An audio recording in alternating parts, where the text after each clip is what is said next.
The Master and Margarita by Mikhail Bulgakov was written between 1928 and 1940 in the Soviet Union, but it was so controversial and so dangerous for Bulgakov to have written it that it wasn't published until the 1960s, so many years after he wrote it, and even then in a heavily censored edition.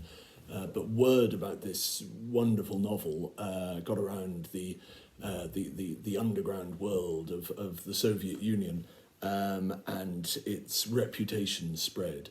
It is a wonderful, very clever, very funny, very readable book. I'm going to read out a quick summary of the plot, or a bit of a synopsis of some of the plot to help you with it.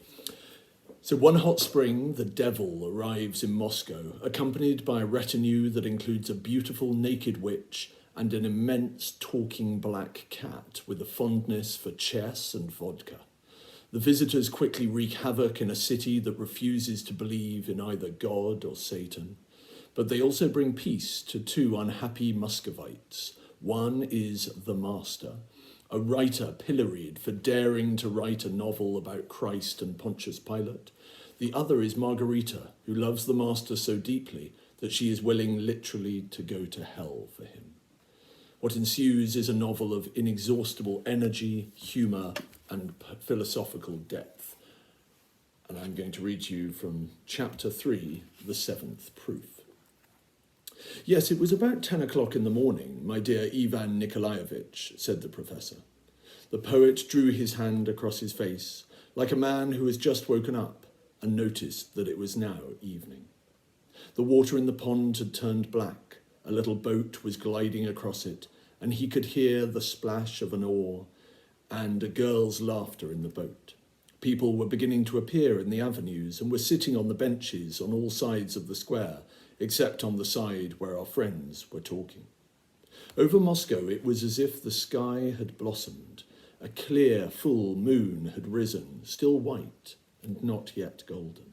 It was much less stuffy, and the voices under the lime trees now had an eventide softness. Why didn't I notice what a long story he's been telling us, thought Bezdomny in amazement. It's evening already. Perhaps he hasn't told it at all, but I simply fell asleep and dreamed it. But if the professor had not told the story, Berlioz must have been having the identical dream, because he said, gazing attentively into the stranger's face, "Your story is extremely interesting, Professor, but it differs completely from the accounts in the Gospels."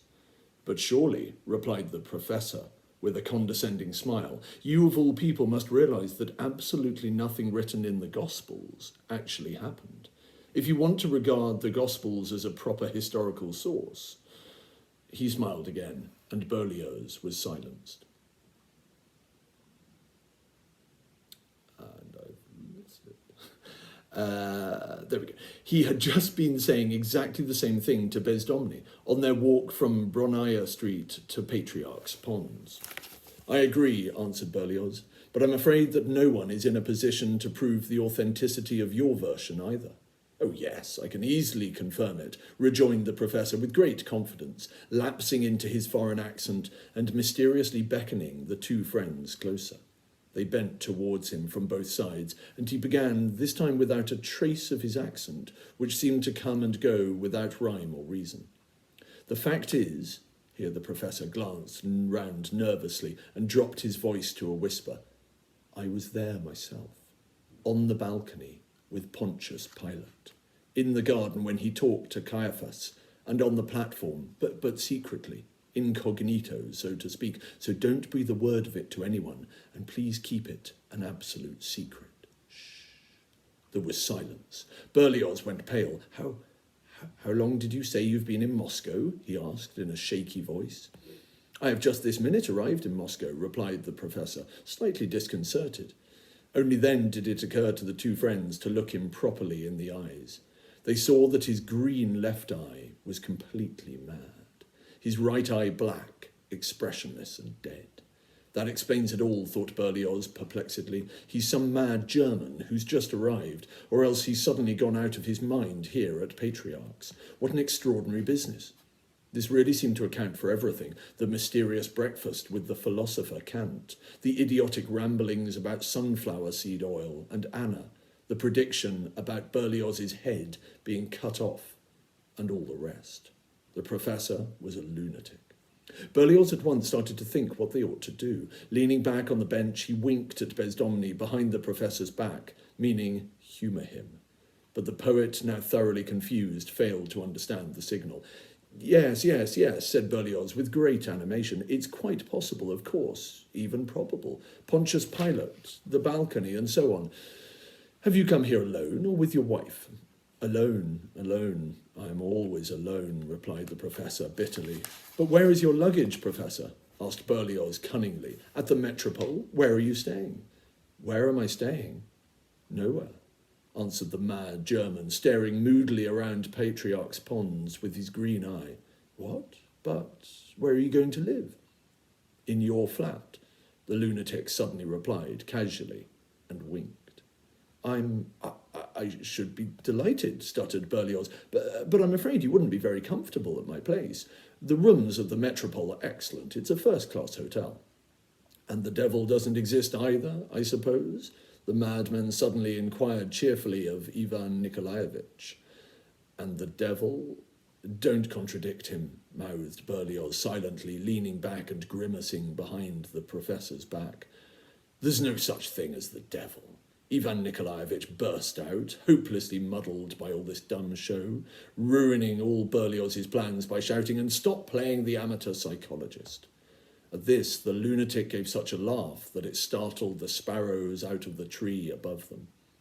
Well, now, that is interesting, said the professor, quaking with laughter. Whatever I ask you about, it doesn't exist. He suddenly stopped laughing, and with a typical madman's reaction, he immediately went to the other extreme, shouting angrily and harshly, So you think the devil doesn't exist? Calm down, Professor, stammered Berlioz, frightened of exciting this lunatic. You stay here a minute with Comrade Bezdomny while I run round the corner and make a phone call, and then we'll take you where you want to go. You don't know your way around town, after all.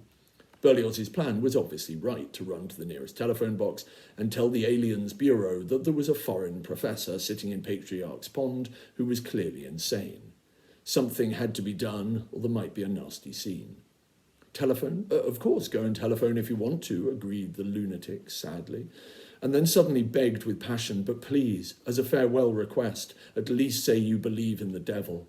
I won't ask anything more of you. Don't forget that there's still the seventh proof, the soundest, and it's just about to be demonstrated to you. All right, said Berlioz, pretending to agree, with a wink to the wretched Bezdomny, who by no means relished the thought of keeping watch on this crazy German. He rushed towards the park gates at the corner of Bronaya and Yermolaevsky streets. At once the professor seemed to recover his reason and good spirits. Mikhail Alexandrovich, he shouted after Berlioz, who shuddered as he turned round, and then remembered that the professor could have learned his name from a newspaper. The professor, cupping his hands into a trumpet, shouted, Wouldn't you like me to send a telegram to your uncle in Kiev? Another shock. How did this madman know that he had an uncle in Kiev? Nobody had ever put that in any newspaper. Could Bezdomny be right about him after all?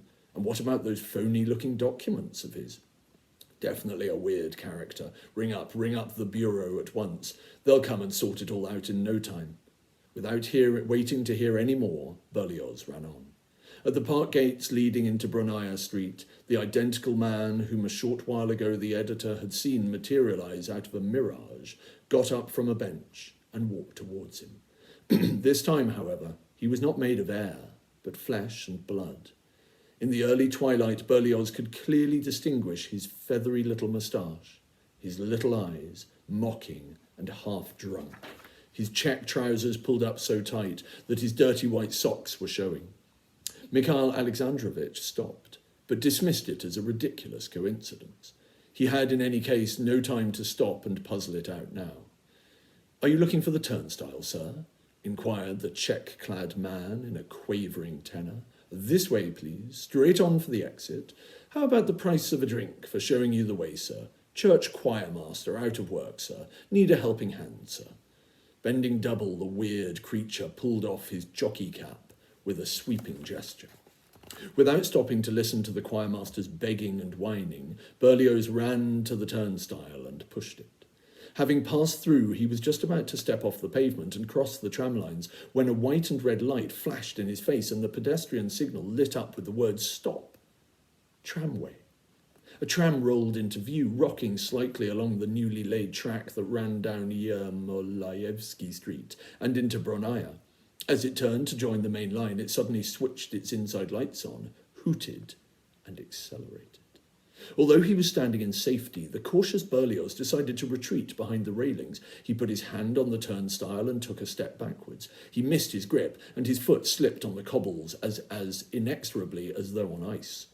As it slid towards the tram lines, the other leg gave way, and Berlioz was thrown across the track. Grabbing wildly, Berlioz fell prone. He struck his head violently on the cobblestones, and the gilded moon flashed hazily across his vision. He just had time to turn on his back, drawing his legs up to his stomach with a frenzied movement, and as he turned over, he saw the woman tram driver's face, white with horror above her red necktie, as she bore down on him with irresistible force and speed. Berlioz made no sound, but all round him the street rang with the desperate shrieks of women's voices. The driver grabbed the electric brake, the car pitched forward, jumped the rails, and with a tinkling crash the glass broke in all its windows. At this moment Berlioz heard a despairing voice. "Oh no!" Once more, and for the last time, the moon flashed before his eyes, but it split into fragments and then went black. Berlioz vanished from sight under the tramcar, and a round, dark object rolled across the cobbles, over the curbstone, and bounced along the pavement. It was a severed